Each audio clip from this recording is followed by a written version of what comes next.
momentito. Ahí está. Bueno, pues en primer lugar, Alberto nos ha seleccionado películas para ver en la sala Berlanga. Sí. Bueno, además yo casi una tortura porque hay muchas películas que querías poner. Te has elegido estas, ¿y por qué las has elegido? ¿Por qué has elegido estas películas? Bueno, al principio hice una lista larguísima, como de 50 películas, y estuve dándole muchas vueltas a si debía hablar de las películas que han significado algo en mi formación como director o como guionista o simplemente como persona. Y al final me he decidido por un criterio bastante emocional. Estas son películas que fueron muy importantes en un momento de mi vida que corresponde con la infancia y adolescencia, y en el que creo que la huella y la impronta de determinadas películas se te queda para siempre. Y las recuerdo todas nítidamente, sobre todo, más que la película, lo que recuerdo es el conflicto que provocaron en mí en ese momento. Sí, porque es verdad que las películas tienen eso, ¿no? Las buenas películas son las que te hacen pensar, las que te hacen replantearte incluso tu vida y las que te transforman, ¿no? Que creo que hay muy pocas películas que transforman. Y por ejemplo, pues Muerte de un ciclista, creo que hablaba del adulterio en época franquista, se tuvo que enfrentar a muchos problemas de censura. O sea, ¿por qué elegiste, por ejemplo, Muerte de un ciclista? Que a mí me parece una película sensacional.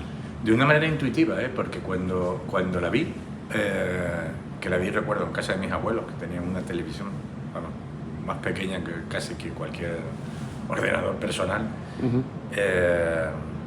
y ahí las veía todas.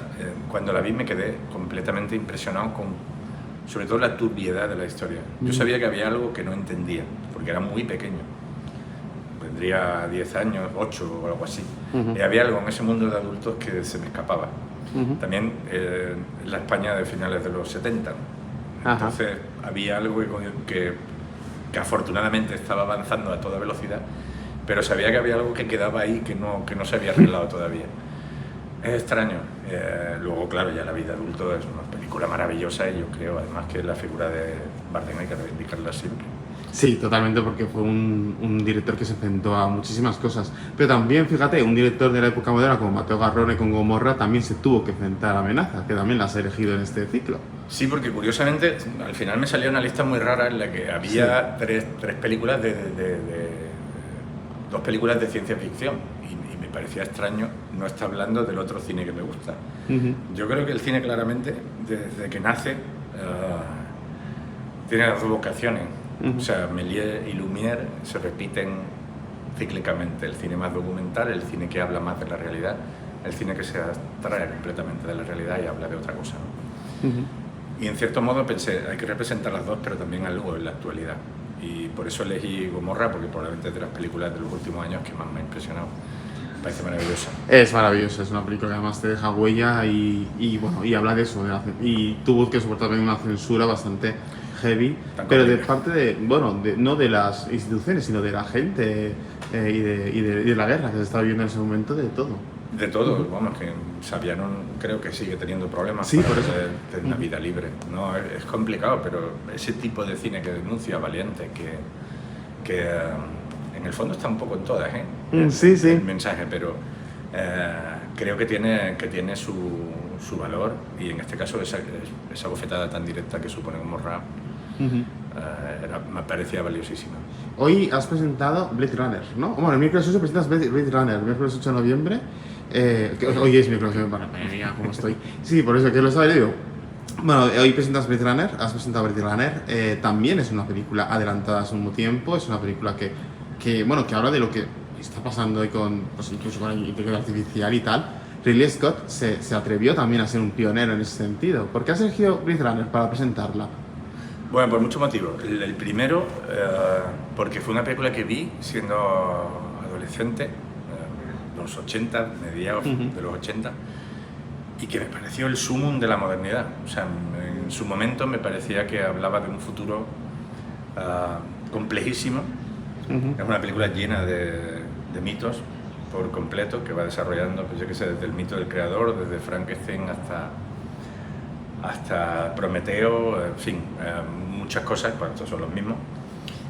Y luego por el impacto visual que supuso esta película. O sea, cuando la vi, entendí de pronto que podía haber imágenes casi mágicas, nuevas, reveladoras. Y no sé por qué, cuando la vi tenía algo que me atrapó por completo. Fue una película que se quedó en mi cabeza durante semanas y semanas y semanas. Y con el tiempo he hecho, bueno, intenté y he escrito con Rafael Cobos un guión de ciencia ficción que no se ha rodado, pero bueno, se escribió.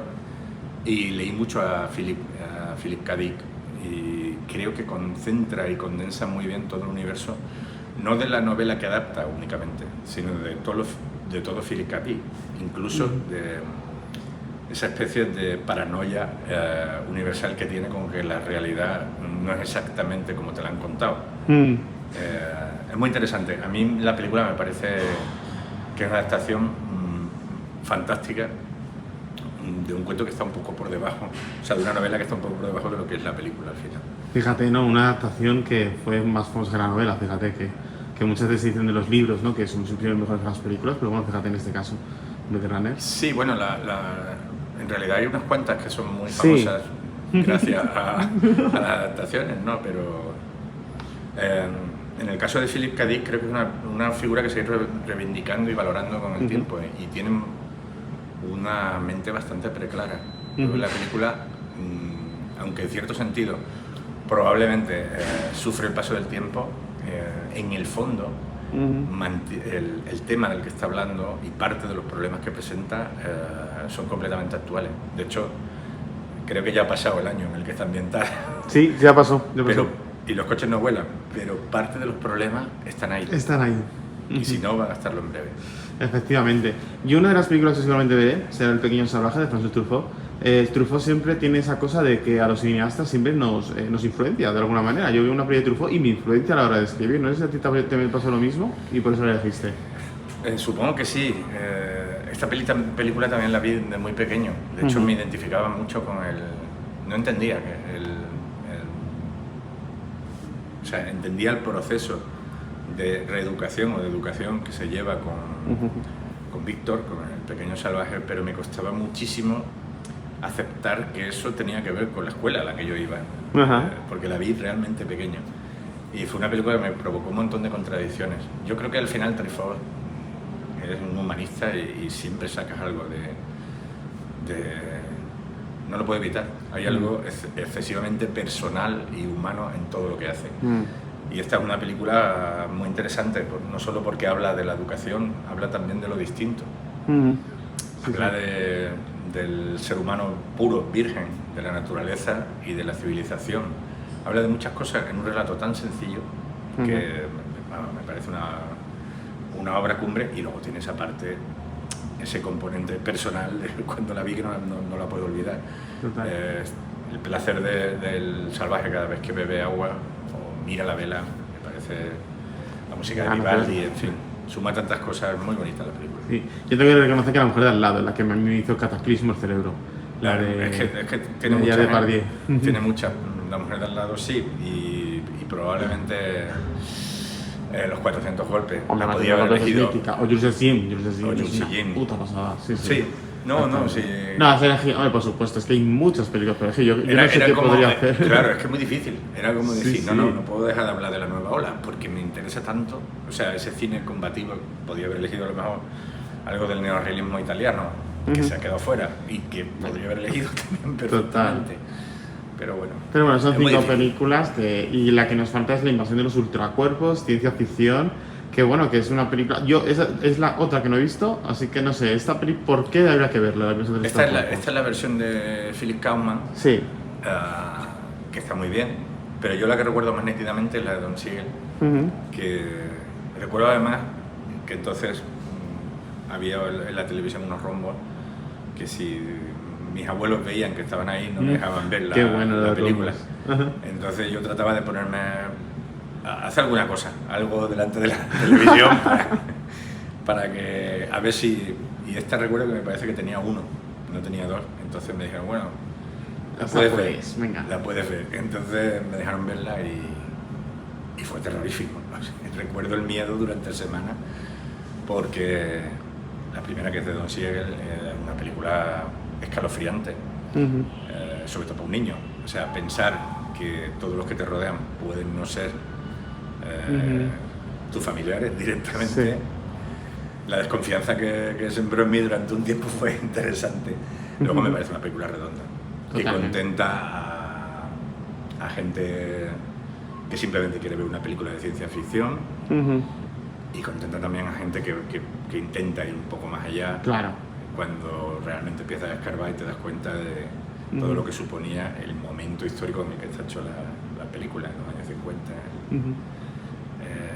Tanto la guerra abierta que había entre los comunistas y Estados Unidos, entre los dos bloques, como bueno, la caza de brujas que inició McCarthy, que fue víctima, en parte, el guionista de esta película. O sea que al final tienen mucho que ver las 5, ¿eh? Tienen esa unión de, pues eso, de censura, de McCarthy, o sea, creo que tienen como las 5 un poco de que han sufrido menos, quizá Blade Runner, aunque también Blade Runner no fue comprendido en su momento del todo. Blade Runner también sufrió su Por parte. eso, te digo, que tienen como una especie que ha reivindicado 5 obras que han tenido como sus problemas para hacerse, ¿no? No sé, yo lo uno más al final decía, pero ¿por qué he elegido esto? Si no tiene ni pies ni cabeza.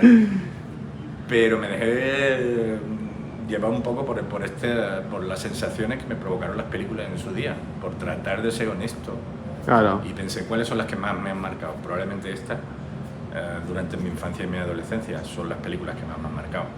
Como profesional, y ya una vez que empecé a estudiar cine, es que a mí no me interesaba nada el cine, más allá de ser espectador. Ajá. Nunca pensé que me fuera a dedicar a hacer películas. Cuando ya empezó la etapa de formación, digamos, claro, el universo se abrió mucho. Claro. Y empecé a ver todo tipo de cine y hay cosas maravillosas, evidentemente, y podría haber citado otros títulos. Pero estos tenían que ver con una especie de, conmigo, con una especie de semilla emocional. Por eso, más que nada, los he elegido y, en fin, de eso vamos a hablar un poco esta noche. Pero... Genial. Bueno, pues, y bueno, también, bueno, después de Modelo 77, que fue pues un triunfo en los Goya, luego encima también se ha editado también en 4K, creo que en Alemania se editó, o sea, que es que me llamó mucho la atención, sí, me llamó mucho la atención. Y es una película que ha tenido su recorrido también. ¿Qué es lo próximo que vamos a ver de ti? ¿Ya sabes ya nos puedes adelantar algo de tu próximo proyecto?